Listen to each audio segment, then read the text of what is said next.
Ку-ку.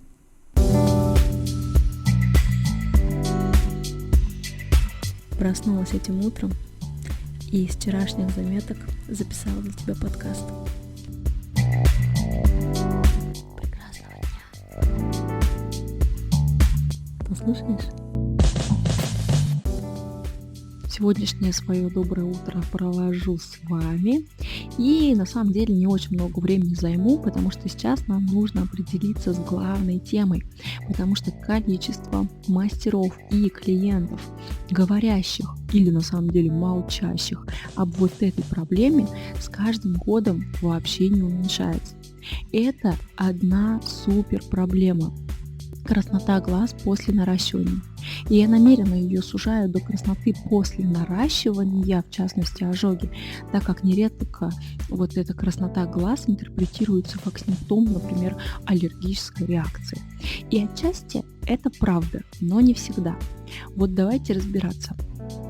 В самом деле такие технические темы очень сложно давать в аудиоформате. Я не знаю, насколько вам это будет все сказанное понятно, но все эти темы, опять же, я дублирую в статьях, где прилагаются фотки работ, там уже есть наглядный пример. Но опять же, кроме того, что нужно смотреть обучающие материалы, видео, аудио, обязательно нужно ходить на обучение. Я всегда пропагандирую личные встречи со своим преподавателем. Это обязательно, потому что только в таком случае возможно получить объективную реальную оценку своих знаний и своих умений. Так вот, что такое покраснение глаз? Это состояние, при котором сосуды, капилляры, которые находятся в белках глаз, они расширились. Какие есть причины? Усталость глаз, например, спровоцированная длительной зрительной нагрузкой. Это наш любимый телефон, комп, а также освещение. Мастера, возьмите себе это тоже на заметку. Далее физическое воздействие. Инородное тело попало, дым какой-то, в бассейн сходили, в баню попарились. И чрезмерные физические нагрузки, перетрудились, сегодня в спортзале. К заболеваниям относятся любые воспаления глаз, простуда, разного рода инфекции, слабость сосудов. Это врожденная предрасположенность. Также может быть обострение хронических заболеваний или побочное действие лекарств. И вот все вышеперечисленные симптомы меня вообще мало интересуют, потому как собственный режим жизни человек вправе регулировать сам, а заболеваниями занимается врач.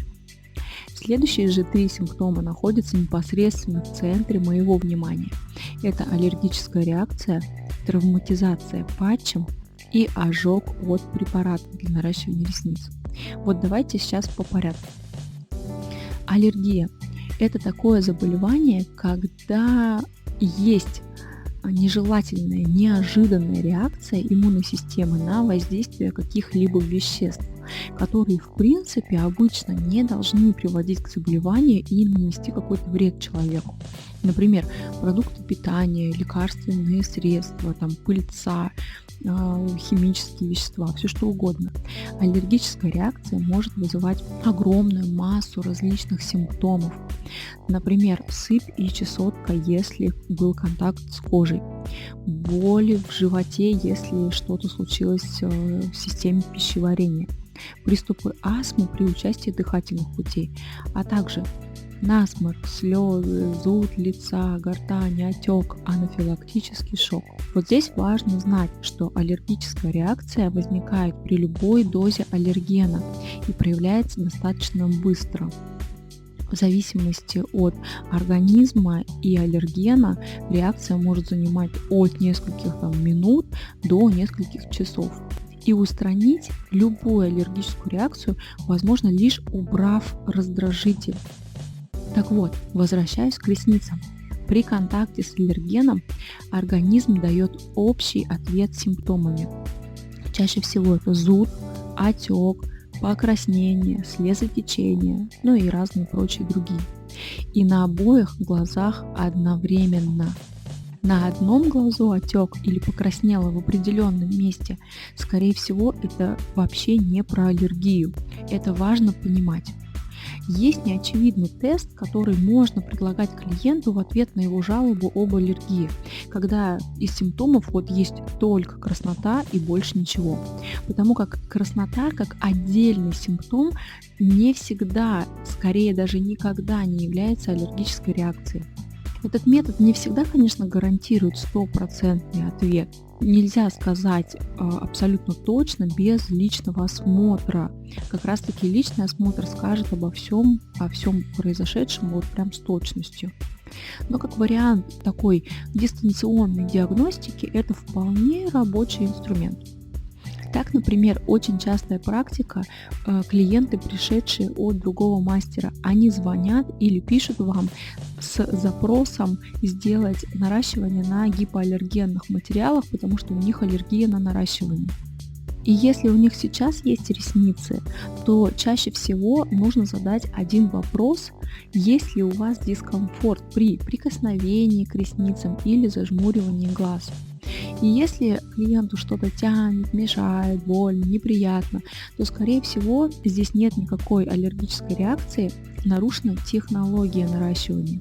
Отступ от века, то есть ресницы приклеены в кожу, да даже может быть одна ресница приклеена в кожу и доставлять дискомфорт. Склеенные ресницы между собой. И тут тоже даже какая-то малюсенькая ресничка пушковая способна вызывать такие глобальные неудобства. Отслойки основания – это торчащие кончики, которые колят веко. И нужно такие работы мастерам детально проверять по вот этим критериям до того, как отпустить клиента. Но если заметили позже, клиент позвонил вам с таким запросом, то также нужно приглашать его вновь и проверять. Если это не ваша работа, то, соответственно, неправильно технически сделанная, она подлежит только полному удалению с глаз клиента, срочному, и перенаращиванию, если это возможно. И если есть желание, конечно. Итак, первое, что нужно здесь понять из первого блока: аллергия – это не проблема мастера. У мастеров нет таких полномочий диагностировать или лечить заболевание. Однако здесь важно, не нужно все свои деяния и заслуги приписывать только аллергии, как делает большинство мастеров. Второе, что нужно здесь понимать: ожоги – это проблема мастеров, а не клиентов. Здесь кроется вот такая суть. Если мастер не знает, что происходящее, вот эта краснота глаз – это проблема, то он и сам не способен ее разрешить. И клиенту он предлагает такую мысль, что это норма, но это не норма. У меня плотный график работы с клиентами, и без этой темы не проходит ни одно обучение. Это говорит все о том, что нас ждет просто какая-то чудовищная катастрофа, если не делать предметом обсуждения эту тему и не разрешать эту проблему. Но сейчас есть хорошая новость. Немножко можно выдохнуть. Что такое покраснение, мы уже знаем, и большая часть его причин тоже. И сейчас я расскажу, откуда оно берется именно у мастера по наращиванию ресниц, и дам советы, как этого не допустить. Мастеру по наращиванию ресниц нужно обратить внимание на 3 вещи, на 3 причины покраснения глаз. Первое – это неплотно сомкнутые веки. Во время наращивания глаза клиента часто остаются приоткрыты. Это не вина клиента. Это может происходить абсолютно с любым человеком, и чаще всего так и происходит. Анатомические особенности, тревожные какие-то мысли, сон клиента и все такое прочее – это не проблема клиента. С этим давно пора научиться работать. Второе – это неправильная установка патча, или этот патч смещается в ходе процедуры. И третье – чрезмерное натяжение верхнего века скотчем или давление пинцетом на кожу клиента или патч. В этих условиях происходит повреждение глаз от подушечек, ожог от испарения, клея или препарата. И задача мастера всего этого не допустить.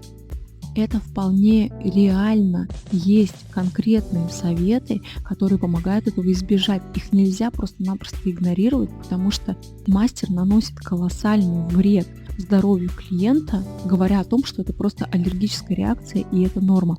Еще раз, это не норма. Краснота глаз после наращивания В первом случае, когда неплотно сомкнутые веки и глаза открываются в течение процедуры, совершенно никакой не аргумент говорить то, что это просто вы уснули или у вас такие анатомические особенности. Нет, вы подклеиваете одну или несколько ресниц из нижнего ряда к патчу, и это позволит держать веко в закрытом состоянии на протяжении всей процедуры. В расслабленном состоянии клиент вообще не ощущает никакого дискомфорта, и процедура проходит безболезненно. Ожогов не остается, клиент со здоровым взглядом, со здоровыми глазами идет и радуется новым наращенным ресницам.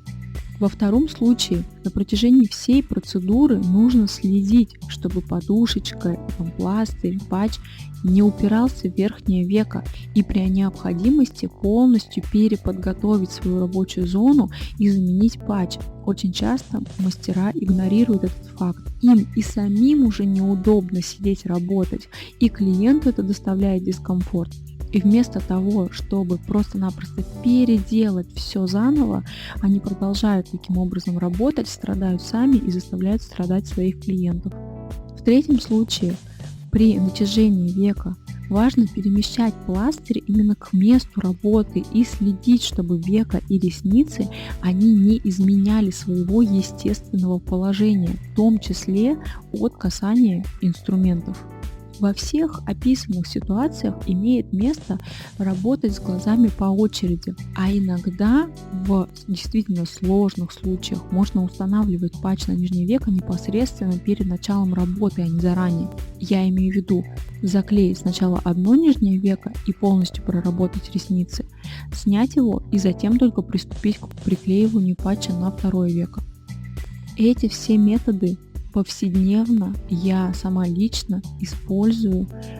Они никакие не уникальные, они в том-то и дело, что они максимально простые, но клиенты, когда узнают, что, оказывается, возможно уходить от мастера без красных глаз, они действительно впадают в ступор, потому что насколько сделать это легко и почему мастера этим советам не следуют и так не работают, это остается загадкой. Да что там говорить, и для меня это остается загадкой, если есть простые шаги по решению проблемы, почему ими не воспользоваться. Вывод из сегодняшнего моего спича такой.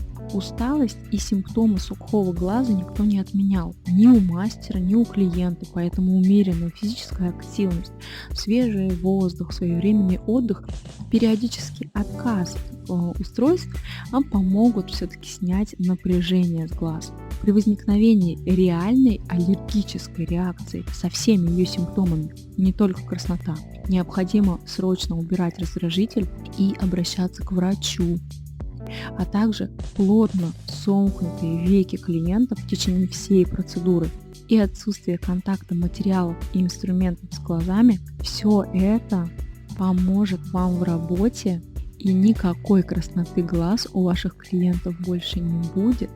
Они будут счастливы и довольны. Вот так-то. До следующей встречи. Прекрасного дня.